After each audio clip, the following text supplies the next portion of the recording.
ജീവിതത്തിൽ പലരും ടെൻഷൻ അനുഭവിക്കുന്നത് എന്തിനാണ്?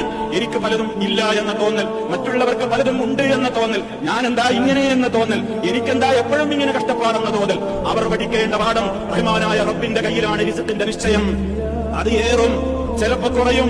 അത് റബ്ബാണ് നിശ്ചയിക്കുന്നത്. അവനാണ് വീതം വെക്കുന്നത്. അവനറിയാം ആർക്കൊക്കെ എത്രയൊക്കെ അളവിൽ എപ്പോഴൊക്കെ കൊടുക്കണം. അത് അവൻ തരും. അള്ളയാണ് റിസ്ക് നൽകുന്നവൻ. അത് ആർക്കൊക്കെ ഏതൊക്കെ വിധത്തിൽ നിന്ന് സൂക്ഷ്മമായി അറിയുന്ന അള്ളാഹുവാണ്. അത് വീതം വെക്കുന്നതും നിശ്ചയിക്കുന്നതുമൊക്കെ. അതുകൊണ്ട് ആ വീതം വെക്കലിൽ നമുക്ക് തൃപ്തിയടയാൻ സാധിക്കണം. കിട്ടിയതിന് നന്ദിയുള്ളവരാകാൻ സാധിക്കണം. തനിക്ക് കിട്ടാത്തതിൽ നഷ്ടപ്പെട്ടുകൊണ്ട് ദുഃഖിച്ചിങ്ങനെ കഴിഞ്ഞുകൂടരുത്. കിട്ടിയല്ലോ എന്ന് വിചാരിച്ച് അതൊക്കെ എന്റെ പവറാണ്, എന്നെ ആദരിച്ച് തന്നതാണ് എന്ന അത്യാഹ്ലാദം കാണിച്ചുകൊണ്ട് അഹങ്കരിക്കുകയോ നെഗളിപ്പ് കാണിക്കുകയോ അരുത്. നമുക്ക് വിധിച്ചത് എവിടെയും പോകൂല. അത് നമുക്ക് കിട്ടിയേ നമ്മൾ മരിക്കൂ. അതേ അവസരത്തിൽ നമ്മുടെ റബ്ബ് നമുക്ക് തരാൻ തീരുമാനിച്ചിട്ടില്ലാത്തത് നീ എത്ര തലകുത്തി മറിഞ്ഞ് അധ്വാനിച്ചാലും ഒരൽപ്പം പോലും അത് നമുക്ക് കിട്ടുകയുമില്ല. പിന്നെ എന്തിനാണ് ഈ ടെൻഷൻ?